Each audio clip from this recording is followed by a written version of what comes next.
Bom dia, pessoal! Hoje vamos falar sobre poemas e nada mais do que trazer aqui para vocês essa ilustre mulher que tanto contribuiu na literatura brasileira, Cecília Meirelles. O nome dela era Cecília Benevides de Carvalho Meirelles. Ela foi poetisa, pintora, professora, jornalista e ela nasceu em 7 de novembro de 1901, no Rio de Janeiro, e morreu em 9 de novembro de 1964.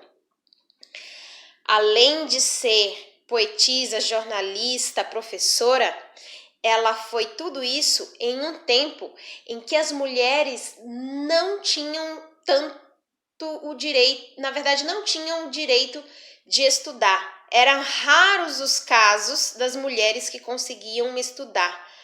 Então, Cecília Meirelles, além de se destacar pelo que escrevia, se destacou também por ter sido mulher, né? E uma das primeiras jornalistas e escritoras mulheres no Brasil nesta época aí, ok?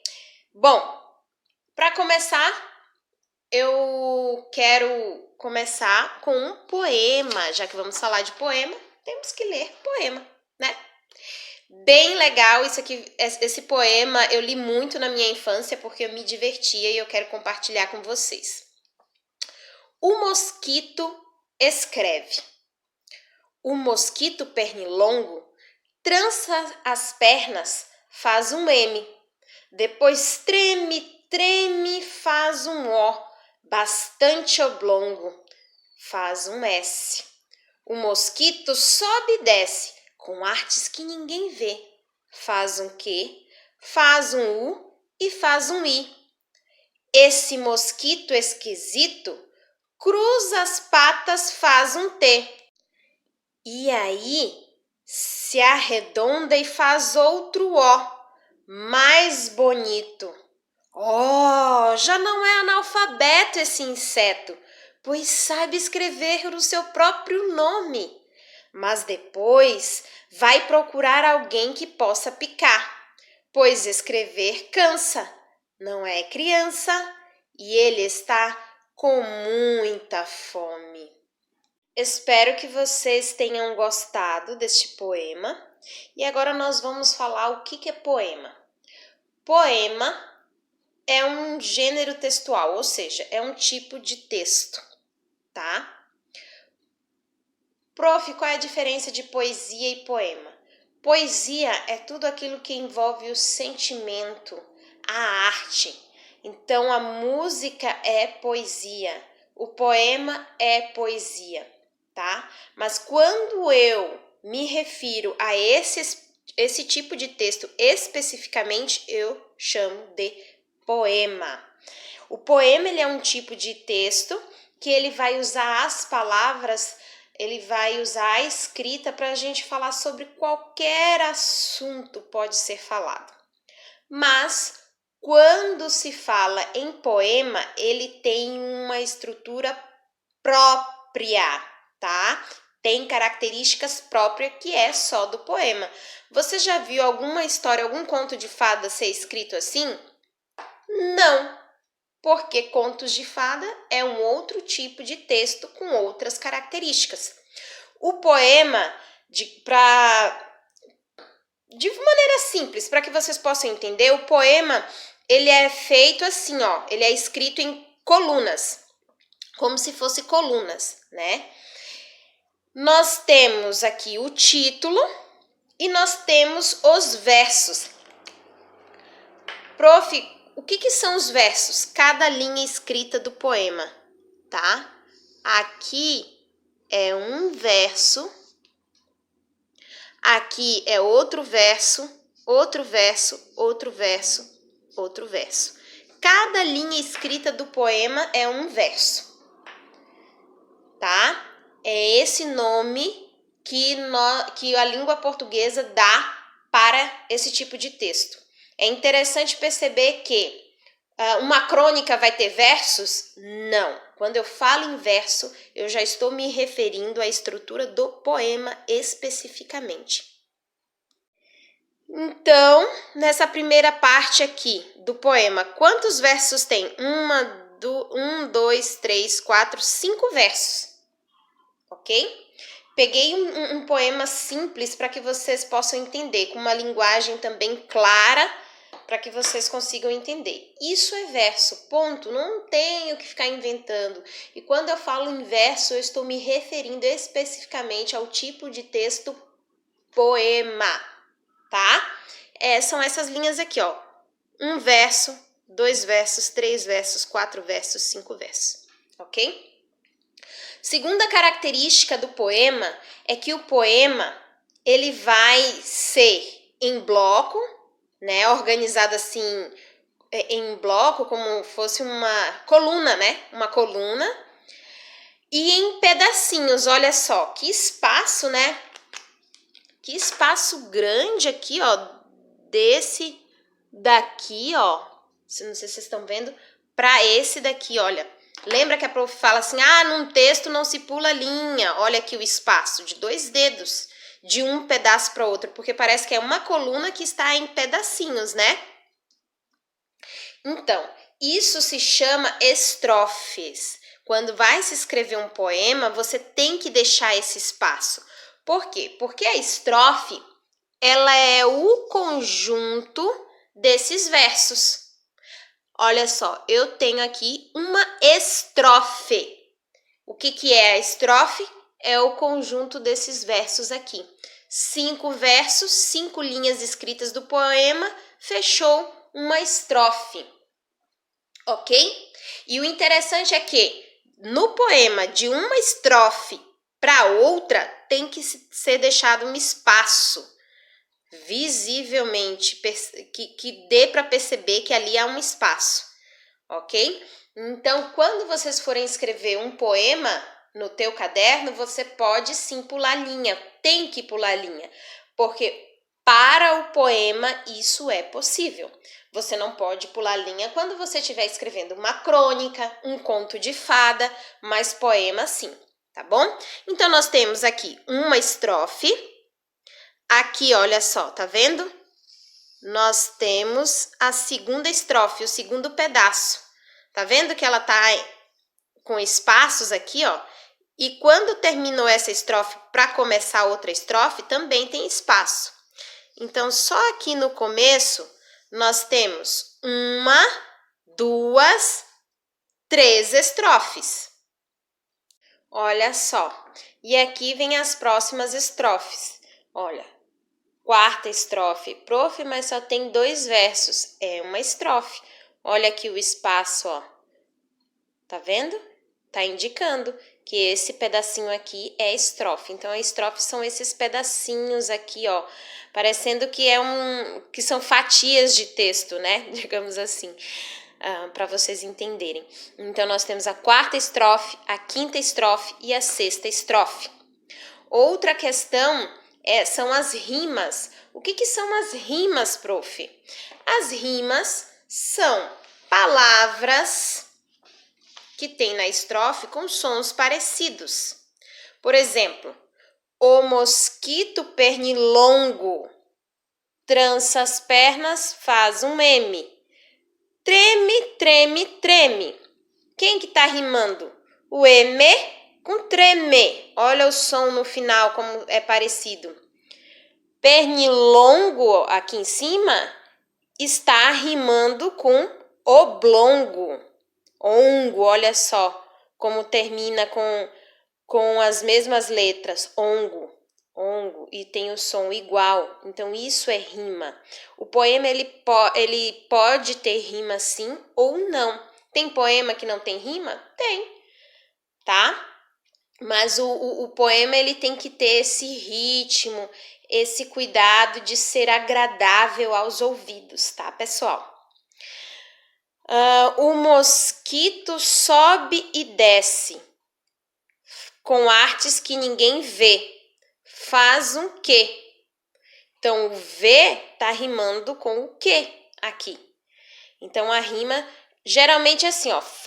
Coloca uma palavra aqui, daí escreve um verso e o de baixo, geralmente, a última palavra vai rimar com a que veio primeiro, entende? Então, pessoal, agora vamos para a prática, né? Nós temos aqui esse poema de Casimiro de Abreu, que foi publicado em 1859, né? Casimiro de Abreu não existe mais, não teria como. E agora nós vamos ver, eu reconheço que esse poema para vocês é uma linguagem mais difícil de se entender, porque hoje a linguagem que nós temos é outra, né? São mais de 150 anos que esse poema foi escrito. E lembra que eu falei para vocês que a linguagem ela vai mudando, tanto a língua falada como a língua escrita, ela vai mudando. É claro que a língua falada ela muda muito mais rápido que a língua escrita, mas a língua escrita também muda. Por isso a dificuldade aqui de vocês compreenderem essa escrita. Mas não se envergonhem. A intenção também é causar curiosidade em vocês. Se vocês olharem uma palavra que vocês não entendem, gente, devemos sempre procurar no dicionário, tá? A curiosidade, ela sustenta o aprendizado, tá bom? Existem 3 coisas essenciais para o estudante, para que você aprenda sempre. Primeiro, humildade. Entender que nós não sabemos tudo, né? Segunda coisa, disciplina. Se concentrar, ouvir, parar. E terceira coisa é ser uma terceira característica é ser um eterno pesquisador, ok? Vamos lá então. Então, pessoal, agora vamos para a prática. Nós temos aqui o poema Minha Terra, um poema grande de Casimiro de Abreu, publicado em 1859. Fazem mais de 150 anos que esse poema foi escrito. Eu reconheço que para vocês é um poema que tem uma linguagem difícil, né? Uma escrita assim, escrita das palavras difíceis, né? Até porque foi escrita há mais de 150 anos. É normal, porque a escrita que nós usamos hoje é diferente de quando foi escrito esse poema. A língua escrita e a língua falada, ela vai mudando com o tempo. Mas não se envergonhem, não se sintam limitados por isso, porque a ideia também é causar curiosidade, tá? E se vocês, quando estão lendo, não sabem o significado de uma palavra, vocês devem procurar no dicionário, sim, sempre. Para isso que foi criado os dicionários, eu uso, qualquer pessoa usa, tá? Não é feio. Vamos lá. Aqui é Minha Terra, não vou ler para não ficar muito extenso esse vídeo. E aí ele diz assim, número 1, qual é a temática do poema? Ou seja, qual é o assunto do poema? Se a gente observar, olha, o título já dá uma dica, Minha Terra. E aí ele vai falando da sua terra, do seu sentimento. Todos cantam sua terra, também vou cantar a minha. Nas débeis cordas da lira, hei de fazê-la rainha. Hei de dar-lhe a realeza. Quem que é a rainha? Quem que ele quer fazer rainha? A terra dele. Ele quer engrandecer a terra dele. Por quê? Porque a gente está percebendo durante o poema que ele está com o quê? Saudade. E ele tem muito amor. Ele fala com muito carinho da terra dele, da pátria dele. Então ele está com saudade. E a resposta é a saudade e o amor pela pátria. O chamado nacionalismo. Né? Então, quando se fala assim, olha, precisamos voltar ao nacionalismo brasileiro. Aí, precisamos voltar ao quê? Ter aquela paixão romântica, aquele amor pela pátria, né? De maneira romântica, como está aqui no poema, ok? Número 2, pinte as rimas das 3 estrofes iniciais. Vamos lá, não sei se vocês vão conseguir aqui, mas eu vou tentar mostrar para vocês as rimas, então. Ele quer as rimas das 3 primeiras estrofes. Então, aqui, ó, é uma estrofe, lembra? Colunas em pedacinhos. Uma estrofe, primeira estrofe, segunda estrofe, terceira estrofe. E aqui eu pintei com esse lápis de vermelho.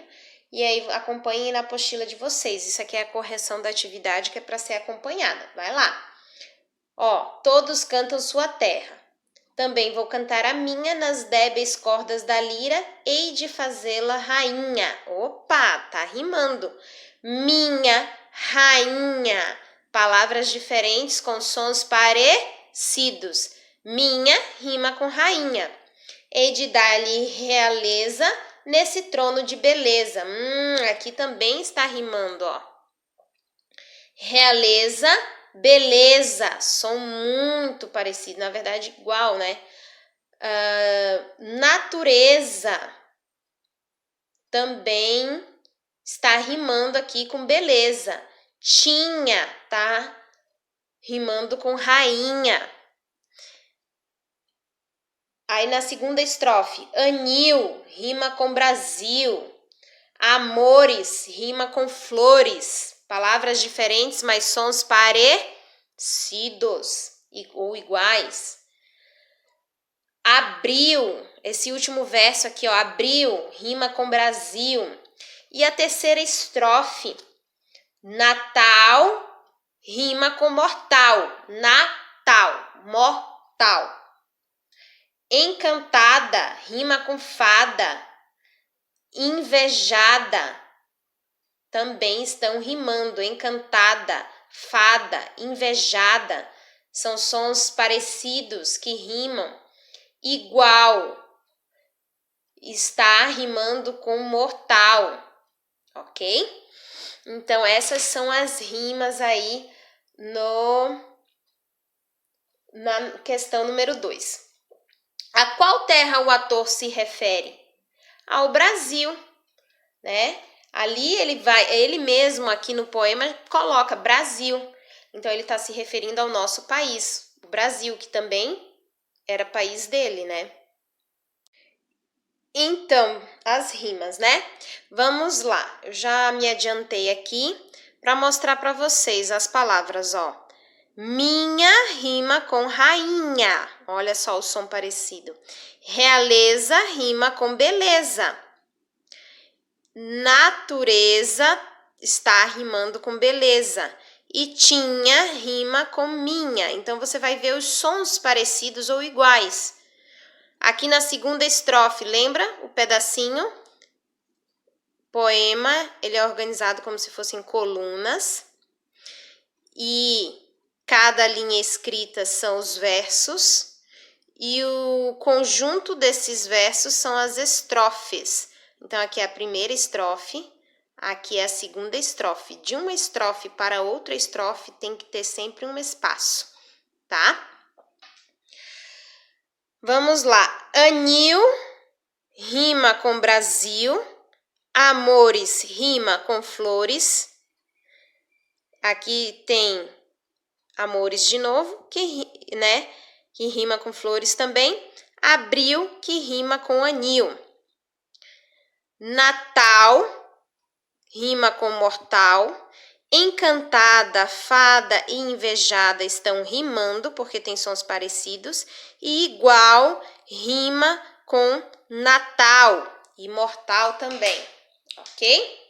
Essas são as palavras que rimam na número 2, tá? No caso, vocês vão pintar.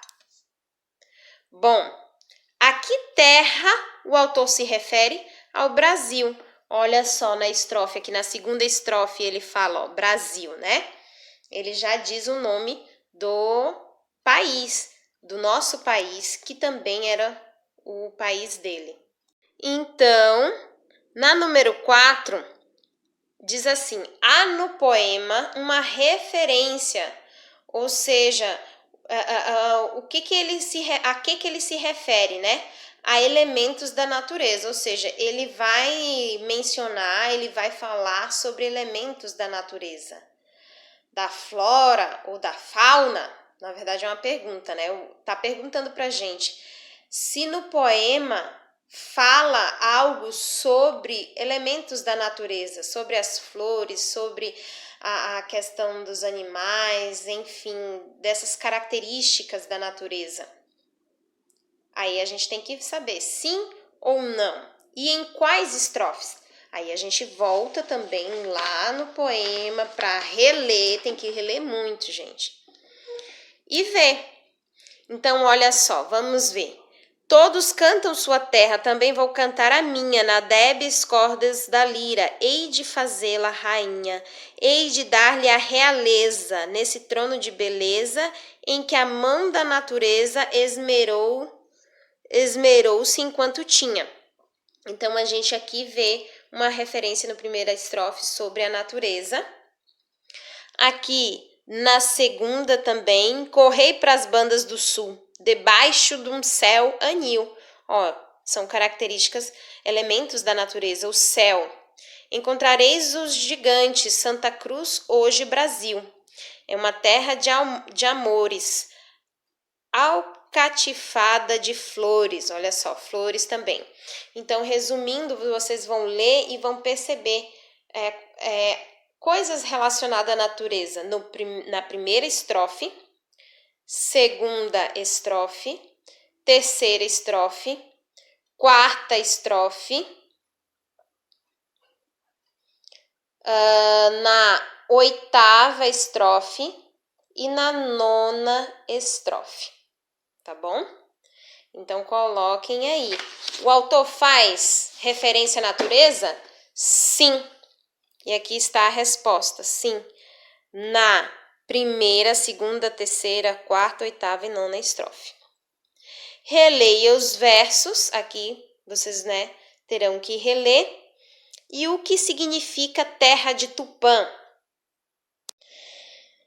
Então vamos lá. Olha só, foi ali no Ipiranga. Opa, o que aconteceu no Ipiranga? Que com toda a majestade rompeu de lábios augustos o brado da liberdade.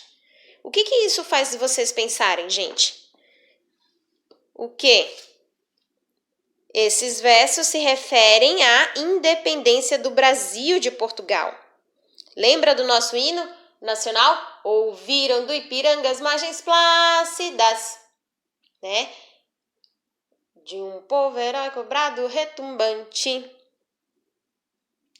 E então, letra D. A quem pertence os lábios augustos? Lábios augustos foi o quê? Alguém da família real que disse alguma coisa. E quem que disse? Dom Pedro I. Pertence a Dom Pedro I, né? Que no caso, ele, o pai, a família toda dele voltou para Portugal, ele ficou aqui como príncipe e como príncipe ele proclamou aqui a república e virou rei do Império Brasileiro. Para você, o que é liberdade? Resposta pessoal. Olha o que a questão está dizendo. Para você, o que é liberdade? Então, resposta pessoal. Releia esses versos. Aquela voz soberana voou na plaja indiana, desde o palácio à chopana, desde a floresta à cidade. Isso aqui é um pouco difícil de vocês entenderem, né? Realmente. Podemos concluir que o grito do Ipiranga foi de grande magnitude e ecoou por todo o país? Sim. Fraco e ecoou em pequeno espaço? Não. Por que não? Porque está dizendo que é o brado. Bradou. Então, quando fala em bradar, é que é aquele grito que ecoa, aquele grito forte que dá para se escutar muito bem, ok? 9. O poema faz referência a um antigo nome do Brasil. Que nome é esse? Sublinhe o verso que confirma a resposta. Olha aqui, ó. Santa Cruz. Quando ele fala de Santa Cruz, ele se refere ao nome que foi dado aos primeiros portugueses que chegaram aqui no Brasil. Que os índios chamavam o Brasil de Pindorama, né, gente? Então, Santa Cruz. Aí você volta lá no poema e vai sublinhar o verso, a linha escrita que aparece Santa Cruz. Por hoje é só e até mais. Tchau, tchau.